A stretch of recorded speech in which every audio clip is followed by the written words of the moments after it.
Hello friends, and welcome to Escaping the Mouse with your host, me, Breck Rowell.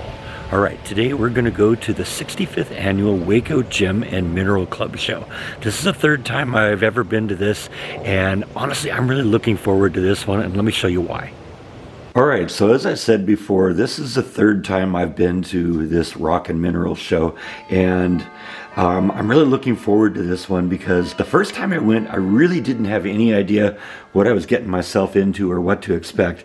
And I bought a couple of fun little specimens and brought them home with me and got my first UV flashlight and all that stuff. And it did trigger a collecting phase that continues to this day. And this is just a small part of what's in my collection. But like I said, the first year I didn't really know what to expect. Till second year, I had already started working with, getting stuff from Kara, and I'd been looking at this piece in her store for, I don't know, weeks and weeks and weeks. And every time, I thought, okay, today's going to be the day I'm going to get it. I'd see something else that I had to get first, and I couldn't get both of them. So about a week before the show last year, I sent Kara a text and said, if you still have this piece and bring it to the show with you, I'll probably take it home with me. And she said, okay, that's great, we'll do that. And I got something else I want to show you. And that something else was this. And I'd never seen that big of a quartz cluster before, and all of a sudden there was the opportunity for me to own one. And so I snapped at that right away. I mean, I said to Kara, I don't know. But at the end of the day, I ended up taking that home with me. And I'd gone to last year's show with a budget. The problem is I blew about 70% of my budget with these two pieces. And so I didn't really get get a chance to get anything really incredibly impressive from anyone else. Yes, I got some really nice stuff, but this year, Kara and her shop, well, Kara's supposed to be there, but just as a customer this year. The shop decided this year that they weren't going to show at this particular show, so they're not going to be there. So there's not going to be any commitment to get something specifically from Kara. Which, I mean, I was totally in control of that. I'm not blaming Kara or anything. It's just now I can dedicate kind of my whole budget to what I might be able to get from other vendors, and I'm looking forward to seeing what I can find. And one of the things I was looking for was a megalodon tooth, so I may be back here. Okay, so I've made my first orbit of this place, and now I'm going to start looking at things a lot more closely and start looking for things that I'm going to take home with me. I got some nice labradorite, but I got some of that. That's actually a pretty cool fossil. At a reasonable price too, holy cow. I got some of that. These are sometimes mildly UV reactive. Yeah, look at that. I got one that does that too. It's kind of cool. This one has a lot of stuff kind of geared towards, maybe lower budget collectors. Little pieces of pyrite, sometimes called fool's gold. $5, that's not bad if you want to start a little collection like that. And then they got a lot of these shaped pieces. I'm not really into those. I think you take a beautiful piece of rock and cut it into something like that, you ruin it. But there's a market for it. Look at these wands.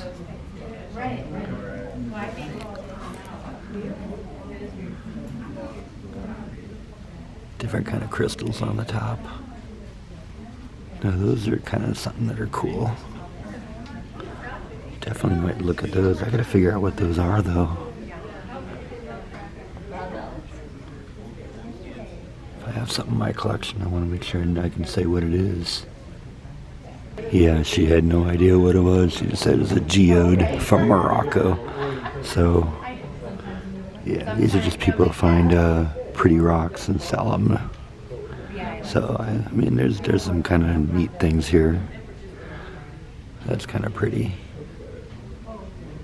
I got something like that.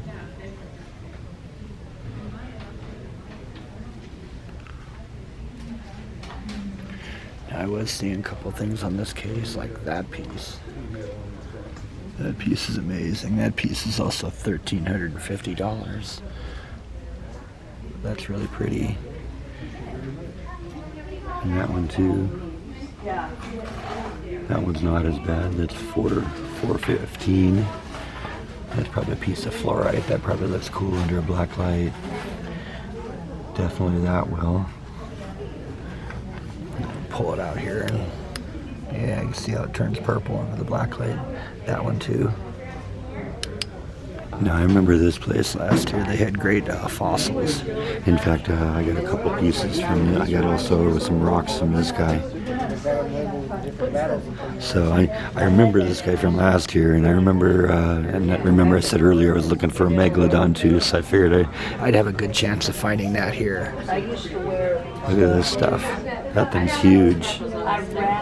That's like 2 feet across and probably 3 feet tall.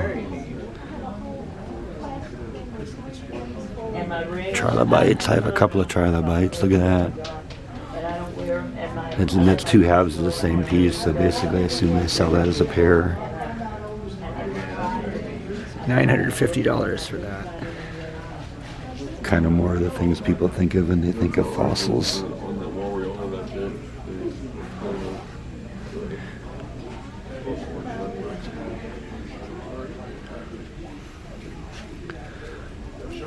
That's kind of cool. Look at that. Yeah, I got some of this cavinsite last year from this guy. That was it, kind of Kara's suggestion. She said, yeah, you got to get that one. And she was right. It was beautiful. It's better than any of these. Now, it's funny how this stuff all kind of gets distributed, because some people that have the amazing fossils have just kind of a rudimentary rock collection. And then the other way around sometimes. Look at that little dude. Oh, and then every once in a while you find something you didn't even know you needed. This is trinitite. It comes from the Trinity test site in New Mexico, where they tested the nuclear weapons initially. This is sand that was fused into glass by the nuclear blast. You know, I'm taking one of those home. So yeah, I got a piece of trinitite. Look at the vanadinite. I have some of that, so I don't need any more. Look at that tourmaline. Tourmaline, that's awesome. I got something very much like that. I got that from Kara. Oh, look at that! Look at the pyrite in there. That's awesome too.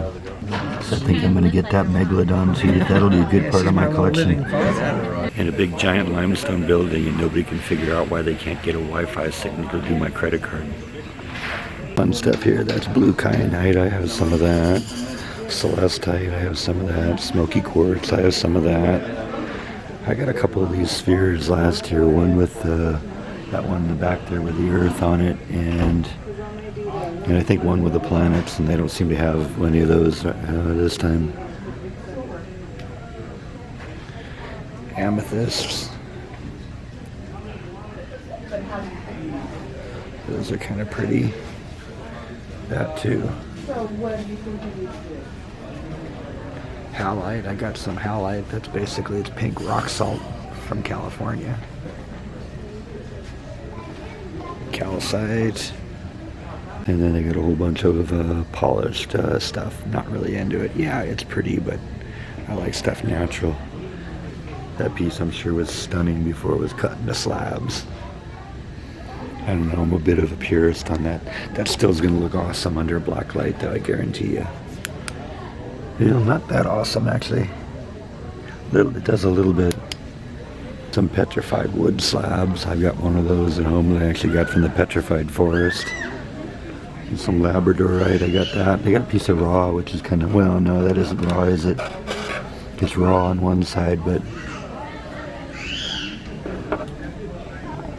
I got a piece of raw labradorite that kicks butt over that one. I got a lot of pieces that are nicer than that, so, including that piece I got from Kara last year here.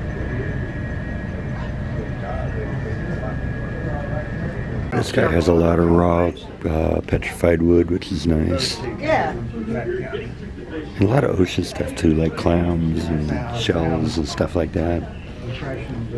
Those are kind of pretty. But not really what I'm looking for today. Oh wow. Oh yeah, look at that. That's beautiful. I don't know if you're looking for slabs. This is the place for you. Yeah, this is an early. This is almost a throwaway bin, but there's some kind of cool pieces of Kentucky agate. I may end up walking away with that. Look at that one. That's gorgeous. And it's almost in a raw state.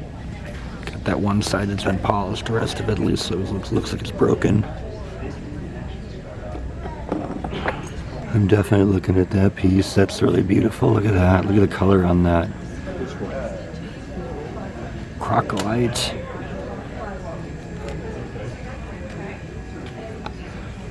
That one's actually pretty cool too. Holy cow, look at that. Is that the same thing? What are they don't say what they want for that one. Look, these people got megalodon teeth too, but I think the one I got's better. So yeah, this is a piece I'm looking at in the ultraviolet cabinet here, and it does some really great things just under the long wave light. But one of the things I noticed when I hit it with the short wave is it does some kind of cool stuff there, and when you turn the light out, it continues to reflect it back for a couple seconds. I got a couple pieces at home that do that, and definitely got to hit that. Yeah, it turns out that red thing back there is a synthetic ruby. I'm not really looking for synthetic stuff. They got a bunch of other stuff here that's synthetic ruby also that kind of does the same thing. Like I said, I was attracted to color, but you know, these all back here are for the most part man-made. That piece of Uperlite, that's probably real. But yeah, not so much into the synthetic stuff, but that one that holds the light, definitely got that. And this guy's got a grown-up version of the shortwave flashlight that is way more powerful than the one I got. So I got my first UV light from him a couple years ago, and I bought another one today. That piece is really pretty too, and it does some kind of cool stuff under the shortwave light. So 24 bucks, yeah, I'll grab that. Don't know what that is yet, but we'll find out. Funny, this place has a Star Wars figure, Darth Vader, out of obsidian. That's kind of cool, especially and particularly appropriate because today is May 4th, so it's May the 4th be with you. Yeah, you knew that was coming. Alright, so I think I've done what I'm going to do here today. Let's go home and I'll show you what I got. I got some really good stuff. Let's go. Alright, so these are the pieces I end up walking out with. This one actually, I just thought it was kind of a beautiful piece of an agate. It was just kind of, it was in one of those vendors that just had a lot of like cheap stuff. But then I started looking in this one bucket and they had some really kind of cool agated crystals here. So I thought that was cool, and there's some kind of pretty sparkly stuff in there, so that's pretty cool. I like this Relgar stuff I got. This is actually two of the same thing.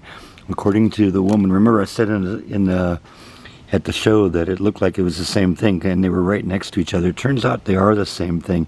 Basically, this is the mineral in its natural state, and then this is what happens when it bakes in the sun for a while. So you know, I just thought these are really gorgeous. A lot of sparkly stuff going on in there. Really kind of cool pieces, and the fact that these are both kind of the same thing. Just kind of like I said, before and after. I thought that was really cool, so I'll display those two together. These two over here I'm going to have to show you under a black light, because those are pretty both amazing under a black light, but black light's not going to do a whole lot out here in the sun. I wanted to bring them out into the sun so you could kind of see them kind of in their natural state, because you might not believe that they're actually doing that many cool things under a black light just looking at them like this. It's just like, you know, that one, okay, that's at least kind of a pretty rock, but you might not expect that this was anything spectacular until, like I said, you hit it with the black light and it does something amazing, and I'll show you that. That is my piece of trinitite. So like I said, that's glass from the Trinity nuclear test site when they were testing the nuclear weapons, and that glass was caused when the heat from the nuclear blast baked the sand and turned it into glass. So I've heard of that stuff for a long time and wanted to have a piece of it, and like I said, the second I saw that in at the show, I said, oh well, I gotta have one of those. And then of course I actually went looking for a megalodon tooth. This one's just kind of a medium-sized one. That's about 3.5 inches long. But basically that's an ancient prehistoric shark tooth. Megalodon was a shark that would they could swallow a great white shark whole. This thing that swam in the ocean, back in the time of dinosaurs, was the size of a whale, and was the top apex predator of its time. Now, there's one more thing I forgot to mention when I was discussing this, and that is after I found out what it was and how they're related to each other, the person who was running the booth said, yeah, and you got to be careful with this one too, because this contains natural arsenic. And so you want to wash your hands after you handle this, because you could get poisoned from this. And that just kind of cemented this, that I have to have this, because I got stuff that's radioactive. Why not stuff that's poisonous too? So that's kind of part of my, that's the new stuff in my collection. I think I got some good stuff, and I'm really happy with how things turned out at the show today. All right, so these are the UV specimens I told you about. They look really cool by themselves, but what really attracted me to this one, especially when he had it in his kind of dark box for UV lights, was that this one glows in the most gorgeous color of pink when you hit it with a light. In fact, the camera isn't doing justice. It looks pretty cool in the camera, but I'm looking at both right now, and the truth is it looks more amazing in real person than it does on the camera. So I definitely had to get that. I've never seen anything that glows such a gorgeous pink color like that. And then this one too kind of glows a little bit in the red color. And I kind of like that one too. But when you look at these stones under the shortwave light, which is really amazing, look at the red on that under the shortwave light. How amazing is that? And there's something I like about this one too, and I think I showed you this at the show a little bit. You hit it with the shortwave light and let it charge up for a minute, and then turn the power off on the light, and it continues to glow for a couple seconds after. I'm going to turn off the room lights and let you see that again, because it's really stunning how this one holds the light. Alright, so now we got the overhead lights off. We're going to turn on the shortwave light again, let it charge up a little bit. And like I said, this one's amazing how well it holds the light after you turn it off. Look at that. It takes like 3 or 4 seconds for that to fade back to normal color. So that's really cool. And like I said, that almost looks like a fire on the in real life, and actually looks pretty good on the camera too. So those are two great additions to my UV collection. They will look really great in my display, and I can't wait to look at them. Now this is one last thing I picked up at the show that I was very excited about. 2 years ago, the guy that does all the UV stuff and has the dark box for looking at UV reactive stuff, sold me my first ultraviolet flashlight. It was a long wave flashlight, and that lasted for a long time. I actually had to replace it a couple months ago when it burned out, and I replaced it with that one. And I actually like that light better. That's got way more power. But ever since last year's show, I've been aware of something called a shortwave UV light. And I found a shortwave UV light online a few months ago, and was a little reluctant to be really enthusiastic about it. Yes, it did a good job, and yes, stones that react to shortwave UV lights look really good on it, but it just seemed to me that it was such a tiny little thing that it couldn't be much more than a toy. So I was hoping when I got there today that the guy who sold all the great UV rocks in the past and sold me my first flashlight would have a new shortwave UV light, and boy did he. He pulled this out to show it to me, and I said, do you sell these too? And he says, yeah, I got these too. And so I picked up one of these. This thing is awesome. This thing, compare the size of them. It comes with an extra set of batteries, and this thing's got some major power. So now I got two really good UV lights, one shortwave, one long wave. So that was something else I picked up at the show. I'm very, very happy about. One of the things I've been kind of concerned about on these things, and I notice it like on this light especially, that you turn it on, you have it on for any more than 10 or 15 seconds, and the case starts getting warm because there's a lot of heat coming out of that. And I started becoming concerned about this one. Well, it turns out this one's got these little air vents on the side, and when you turn it on, there's actually a fan that comes on and you can hear it inside. You may have heard it when I had the light shining over the camera a little bit when I was lighting up this piece. There's a fan to keep this one cool. So That's a really cool feature. That's going to be a great, awesome shortwave flashlight that I hope to get a lot of use and a lot of enjoyment out of. And so I think this pretty much wraps up our video for today. I had a great time at the Rock and Mineral Show. I hope you enjoyed coming along and enjoy some of the things that I got. And I'm looking forward to seeing them as part of my collection. So I think that's all that I have for today. Thank you as always for watching, and I'll see you next time on Escaping the Mouse. Good night.